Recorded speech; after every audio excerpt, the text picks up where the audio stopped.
जाओ कुंभकर्ण को बुला कर लाओ कि समाधान के लिए आप अपना शौर्य, अपना पराक्रम, अपना वैभव और अपना बल राष्ट्र को दें।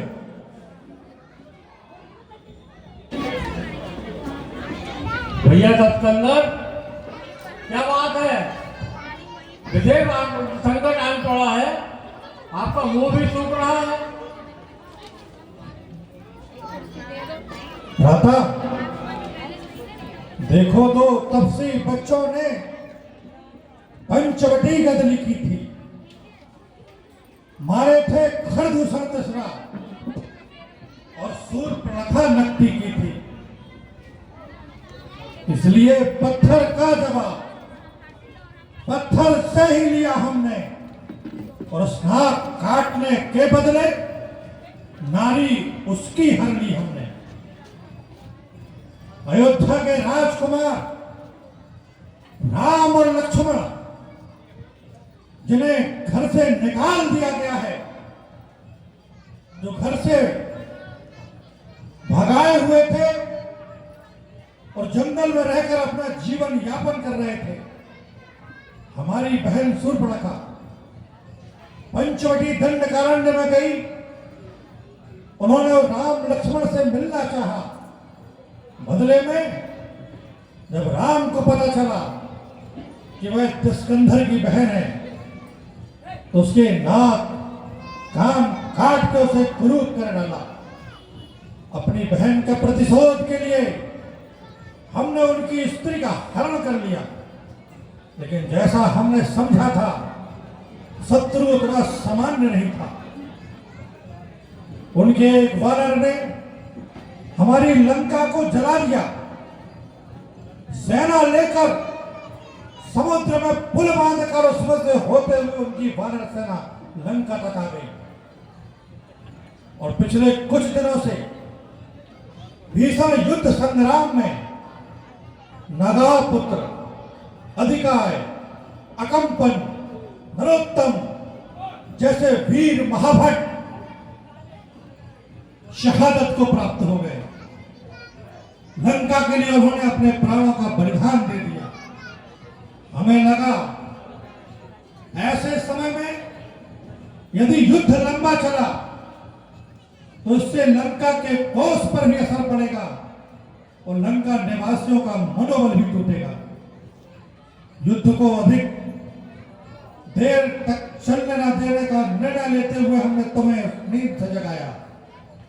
और ऐसे समय में जब हमारा वीर भाई कुंभकर्ण युद्ध के मैदान में जाएगा, तो राम की आधी सेना तो तुम्हारे पैरों के तले कुचल कर ही मर जाएगी। और उस राम और लक्ष्मण का संभवतः एक ही दिन में प्राणांत हो जाएगा और लंका में कुंभकर्ण के विजय की जय जयकार होगी। और अब आप जा ही गए हैं तो कर्तव्य पथ पर अपने आप को प्रस्तुत कीजिए।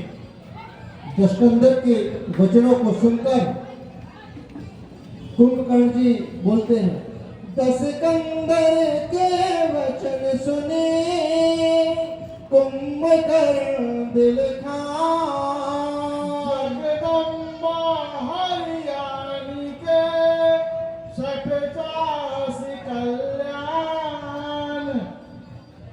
भैया दशकंदर,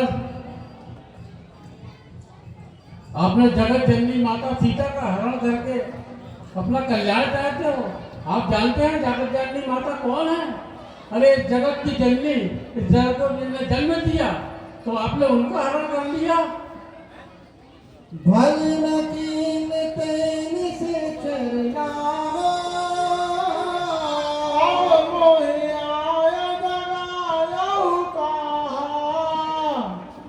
गतानन, इतना घृणित कार्य करने के बाद भी मुझे जगाने का दुस्साहस किया, जो निश्चय यही थी पुकार। अचरो तात त्यार भिवाना,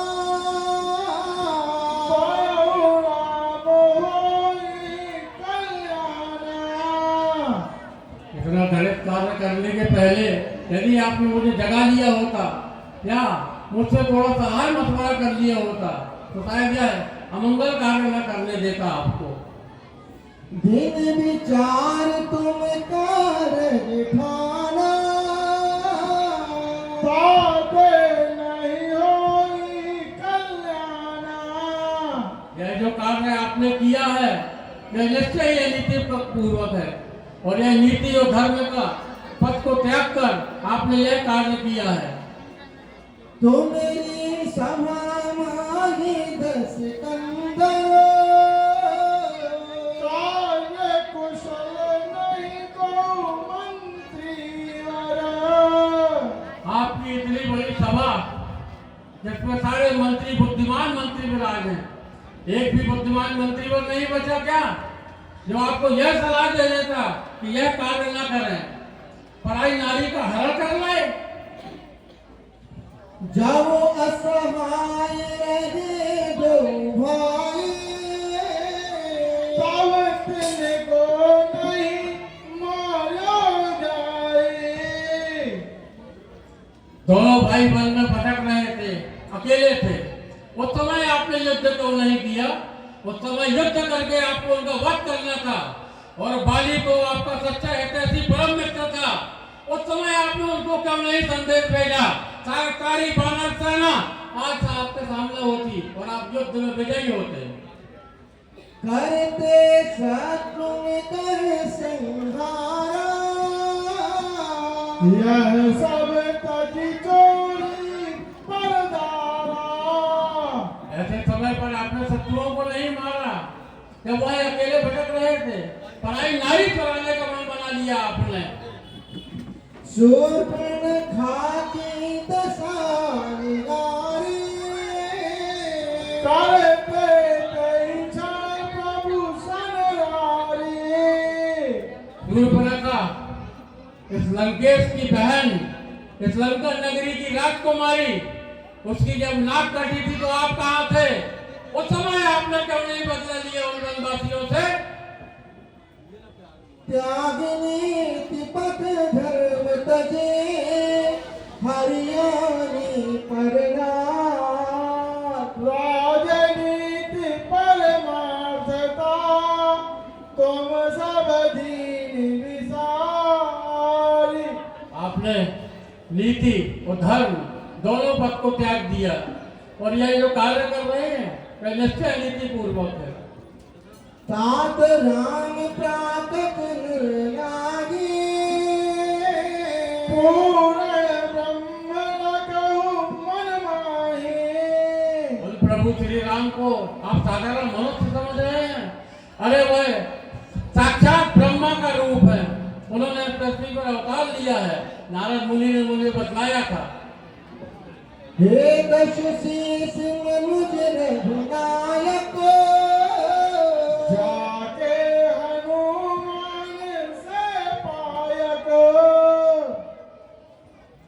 भगवान राम साधारण मनुष्य नहीं है। उनके हनुमान जैसे महाबली सेवक हैं। वो हनुमान जिनने अपने बाल्यकाल में उगते हुए सूर्य को निगल दिया था, उनको अजर अमर होने का बलिदान है। तो उनसे युद्ध करोगे? वो भगवान राम के तुच्छ सेवक है, महाबली हनुमान।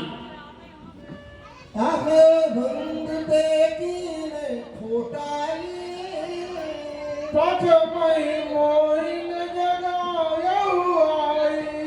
भैया रसकंदर, अभी भी आपने बहुत बुराइयां भरी हुई हैं, बहुत अहम है। यह कार्य करने के पहले यदि आपने मुझे जगा लिया होता तो मैं शायद आपको उचित सलाह देता। तीनों प्रभु विलोभित देवक, शिव विरंची सुरजा के सेवक। आपने उन प्रभु का वैर किया है जिनके शिव, ब्रह्मा आदि सेवक हैं, उनके द्वार पर बैठे रहते हैं। नारद मुनि